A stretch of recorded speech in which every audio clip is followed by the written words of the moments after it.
Hey, and welcome back. I'm Jeremy Canter, and this is Ohio Prospecting, and we're at Jeremy's cabin build. And yeah, this is part 3. I'm getting ready to clear off my porch over here. The wood that I'm going to cut today is going to be the timber framing for the porch, so that way I can put a roof over the porch and have a decent place to work at. I do have the garage, but I'm still finishing concrete in there whenever the snow melts and it warms up. And just to show you guys, the extent of my property goes way out that way. So everything you guys have seen up over the hill, that's only half my property. And then it goes down, goes way over that way, way out that way to the river. There's a guy that only owns like 10 feet on that side, and he thinks he can hunt it.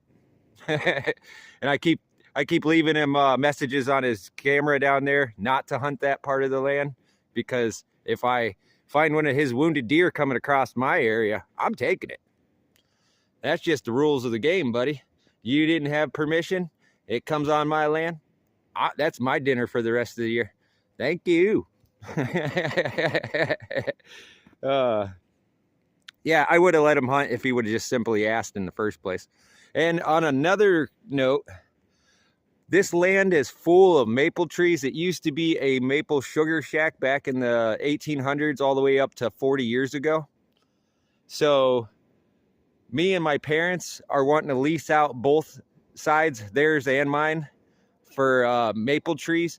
So if there's anybody out there that's watching this video and you're in northeastern Ohio around Ashtabula County and you're looking for extra maple syrup, well, extra maple juice or whatever you call it to make maple syrup, get a hold of me.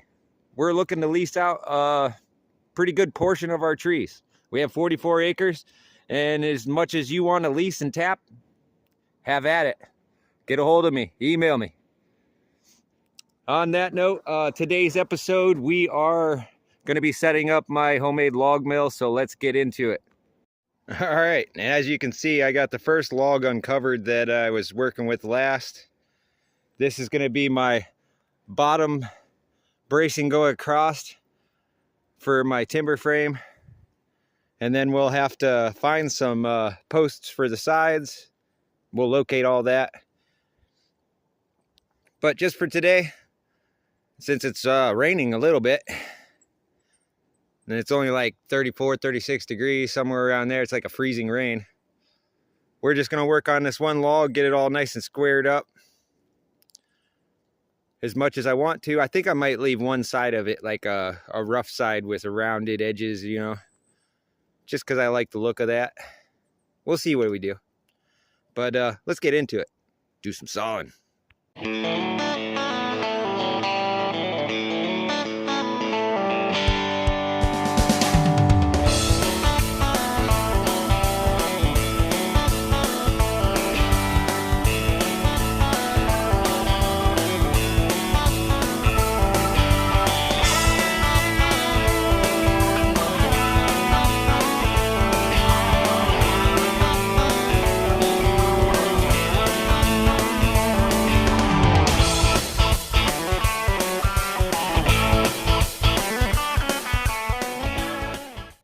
Well, gotta climb back up the hill to get the gas.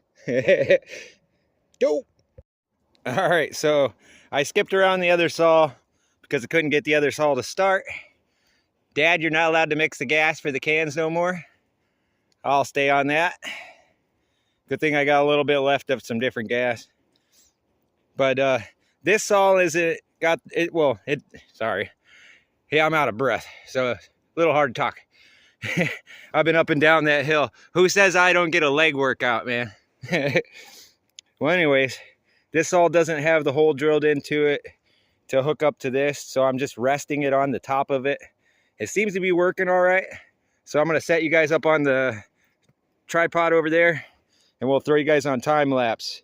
It is raining, so I will make that time lapse quick, and then I'll show you guys the result.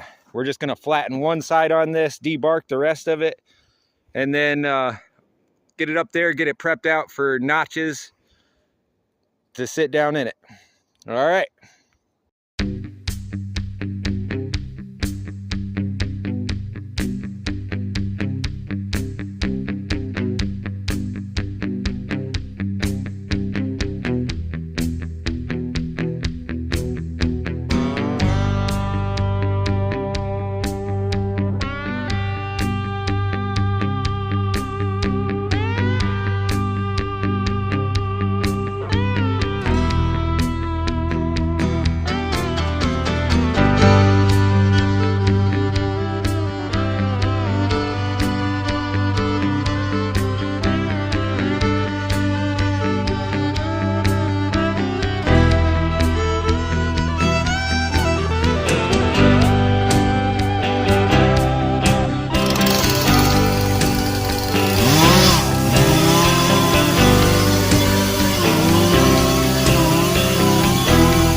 we go. We got cut number 2 done. Cut number 1 right there. All right, flip her over, do it again. This is getting nicer and nicer. Take a look at that nice pattern in there. It's gonna look real nice once you get it all cleaned up. Then get it all stained or whatever I'm gonna do with it, shellac it. We're gonna coat it in something to seal it for a long time. Now my favorite here, being a prospector, we like to keep our tools simple. So I sharpened my pickaxe into a debarking tool.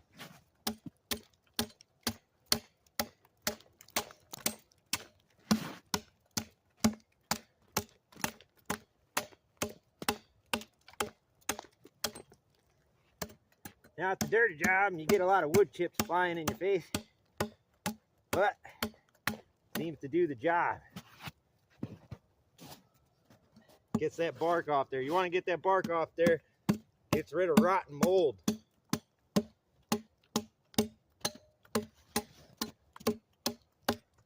And you do want to watch your leg because this thing is sharp.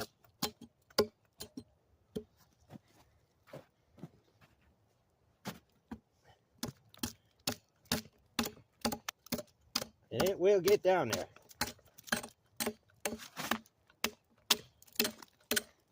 Now after I debark this, I'm going to take my hand planers and I'm going to smooth all that out.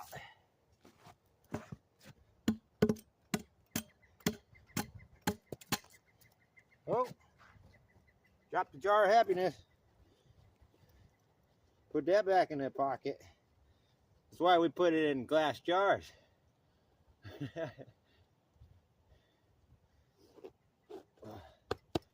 Keeps me going, keeps the safety meeting good. Plus I grow it in my own garden. Oh. Shh.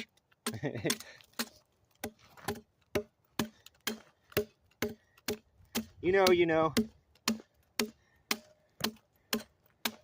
Some have got to see. Right, Jason?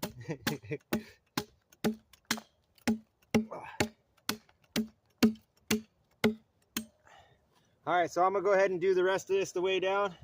Be right back with you guys in a minute. We'll do some hand planing. And there we go. We got it debarked. And that ain't even the hard part. And we got 3 sides square. And I'm not worried about getting this side too square. I just want to flatten some of these little nubs down and try to get the rest of that little scraps of bark off there. So we're going to get the hand planer out and clean it on up. Because we still want it to look a little bit like a log. One day I'll be able to wake up and look down there every morning. Nice. And I'm going to clean up a lot of these little trees and show some of the pine trees that are hiding around here. And the little bit of money that I do make on YouTube, I'm gonna, each time I get a pay on there, I'm gonna buy redwood trees, giant sequoias, and I already ordered one giant sequoia and 1 Dawn redwood, and I'm also gonna get some bald cedars, or bald cypress, I think they're called, the ones that grow the cool looking nubs. They will grow up here because they'll grow up as far north as New Jersey, so they should grow here just fine. And we're going to change a little bit of the look around here over the next 150 years. It's going to be cool. All right, so let me get back at this.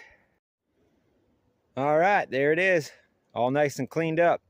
I used both the hand planers, the big hand planer and the little one. I'll show you in the bucket. A little red one there and the bigger black one. I used the black one to clean everything up nice and good. I didn't want to flatten this side down. I want to keep that roundness, like I was saying. A lot of the beams and supports I'm going to do the same on. A few flat sides and 1 round side. just to keep it all the same. T-Mac, is that you out there? Keep hearing something over that way. What you doing, buddy? T-Mac's a good friend of mine that I just met on the YouTube. Can't say he's a good friend, you know, he's new acquaintance. What's up, T-Mac? You want to go exploring? Well, anyways, so I'm going to sand these down. I was thinking of quite a few different ways. I'm going to probably soak treat it, but there's another way I was thinking of drying this out really good, which is you build a box, fill it up with sand, make sure it's got a metal bottom on it so you can put a fire underneath of it. Then you heat up the sand, and then you stick whatever, you could even do it with green wood. You could stick green wood in there and you could dry it out just as dry as 2 or 3 year fell lumber. Oh man, am I tired. And that's not even it. I got to clean up, get gathered up, and move it up that way. So this is all I got time for on this one.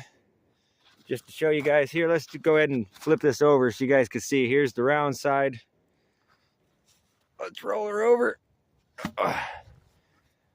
Here's 2 of the flat sides. And that's just the way I wanted it.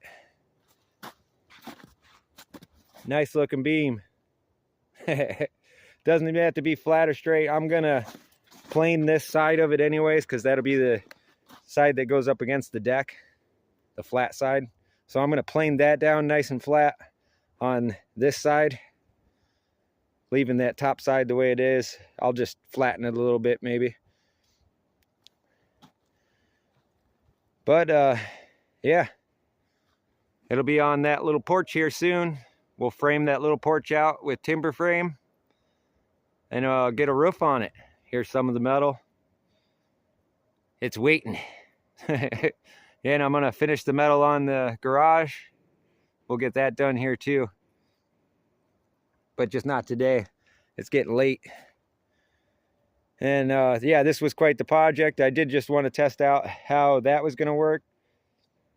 Seeing how the other saw didn't work for it, we're gonna drill a hole in one of those blades that I have. I have a couple of them anyway. So we'll drill a hole in that and get it set up for that, because using that as a guide actually worked pretty good for me today. Even though it wasn't hooked up, it gave me something to rest the saw on, and I was able to use it as a guideline, which got that pretty straight. And the other 2 sides, which wasn't too bad. I can work with that, but I could see how that once it is rigged up and way that it's supposed to be, it'd be working great. So, all right. Don't know what I'm gonna get on to the next video. I don't know if it's gonna run into Christmas. I'll find out when I get home. I'll look it up and see. If not, I got a bunch of material at the house that I've been saving over the last, I don't know, 5 or 6 trips, bringing home a bucket or 2 full of classified material out of the creek. So we'll do one or the other. Either we'll go to the creek or we'll get into the winter stash. All right, so I'll see you guys later.